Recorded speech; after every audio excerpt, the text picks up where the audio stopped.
Censor board থাকবে না। Sensor বোর্ডের সদস্যদেরকে রাস্তায় ধরে জুতা দিয়ে পেটানো হবে। কোনো কথা হবে না, এক দফা এক দাবি, বরবাদ আনকাট মুক্তি চাই। এর জন্য যা কিছু করা লাগে সাকিবিয়ানরা করবে। সাকিবিয়ানরা রাজপথে রয়েছে, সাকিবিয়ানরা রাজপথ গরম করে বরবাদকে আনকাট সেন্সর সার্টিফিকেশন নেওয়ার পরেই দম ফেলবে। আর সেই সাথে সাথে সেন্সর বোর্ডের কিছু কুত্তা, সেই সকল চোর দালাল, তাদেরও গদি উড়িয়ে দিতে চায়। এই চুতিয়ার বাচ্চারা অনেক জাওরা, এই শুয়োরের বাচ্চারা কঠিন জাওরা। এদের ভেতরে দালালের অভ্যাসটা, চোরের অভ্যাসটা যায়নি। বিশেষ করে কাজী হায়াতের মতো লোক এই কাজটি কিভাবে করে? তার কি ডেট এক্সপায়ার হয় না? তিনি কি অবসর নেয় না? সেই চোর কাজী হায়াত আজ পর্যন্ত কিভাবে এই সেন্সর সার্টিফিকেশন বোর্ডে বসে রয়েছে?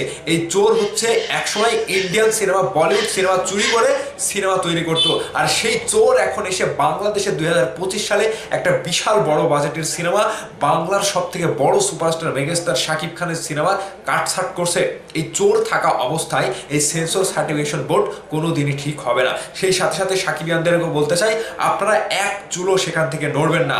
প্রত্যেকটা জায়গায়, রমনার যত এলাকা রয়েছে সেন্সর সার্টিফিকেশন বোর্ডের এরিয়া জুড়ে প্রত্যেকটা জায়গায় আন্দোলন করে বরবাদকে একেবারে আনকাট সেন্সর সার্টিফিকেশন পাওয়ার পরে আপনারা সেখান থেকে নড়বেন, রোড ছাড়বেন না, আপনারা সেখান থেকে ছাড়বেন না।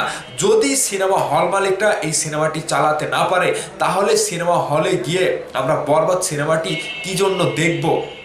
সিনেমা হল মালিকরা যদি এই সিনেমাটি পুরোটা নাই নিতে পারে, তাহলে সিনেমা হলে গিয়ে দেখার দরকার কি? আঙ্গুল চুষবো, ললিপপ খাবো আর ছোট বাচ্চাদের মতো এই সিনেমাটি দেখবো? 12 মিনিট কাটার পরে সেই সিনেমার প্রাণ নাই। তাহলে সেই সিনেমাটি দেখবে কি জন্য? টাকা নষ্ট করে কি টাকার কোনো দাম নাই?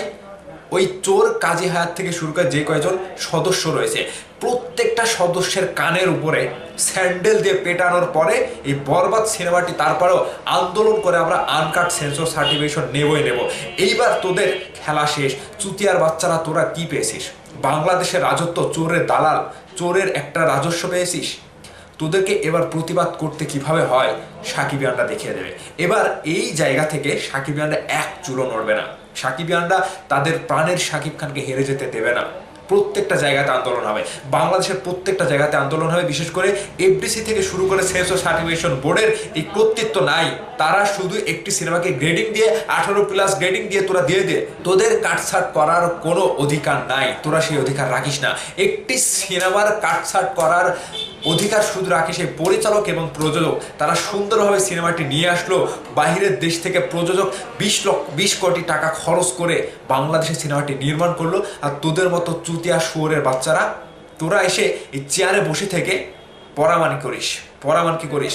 তোদের এই অভ্যাস, চোরের মতো অভ্যাস, পরের টাকা মেরে খেয়ে, পরের কাছে দালালি খেয়ে, এই যে নিজেদের একটা অভ্যাসটা তোরা তৈরি করেছিস, বাংলাদেশের এই সকল চুতিয়ার বাচ্চাদেরকে একেবারে গোয়ার ভেতরে, পাছার ভেতরে বাঁশ ঢুকিয়ে দেওয়া ছাড়ার কোনো উপায় নাই। মেজাজ একেবারে হট হয়ে আছে। সাকিবিয়ানরা, আপনাদেরকে আমি বলতে চাই, এক দফা এক দাবি, সকলের একটাই দাবি থাকবে, বরবাদ আনকাট সেন্সর ছাড়পত্র দিতে হবে। তাছাড়া সেন্সর বোর্ড থাকবে না।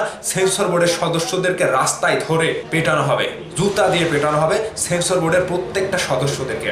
এই একটা কথাই আপনারা মনে রাখবেন, আপনারা কেউ সরবেন না, সেখান থেকে কেউ সরবেন না। জুতা পেটা করা হলেও বরবাদকে আনকাট সেন্সর সার্টিফিকেট আমরা নিয়েই ছাড়বো।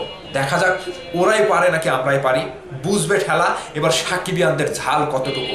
শুয়োরের বাচ্চাদেরকে একেবারে শায়েস্তা করার পরেই বরবাদ আনকাট সেন্সর সার্টিফিকেট হবে। সাকিবিয়ানরা সেখানে রেডি থাকবেন, স্টিল নাও স্ট্যান্ড বাই দাঁড়িয়ে থাকবেন। সারা দিন, 2 দিন 3 দিন 1 সপ্তাহ দাঁড়িয়ে থাকতে হলেও সেখানে দাঁড়িয়ে থাকবেন। তবুও সেন্সর বোর্ডকে আমরা দেখিয়েই দেবো, সেন্সর সার্টিফিকেশন বোর্ডকে আমরা দেখিয়ে দিতে চাই।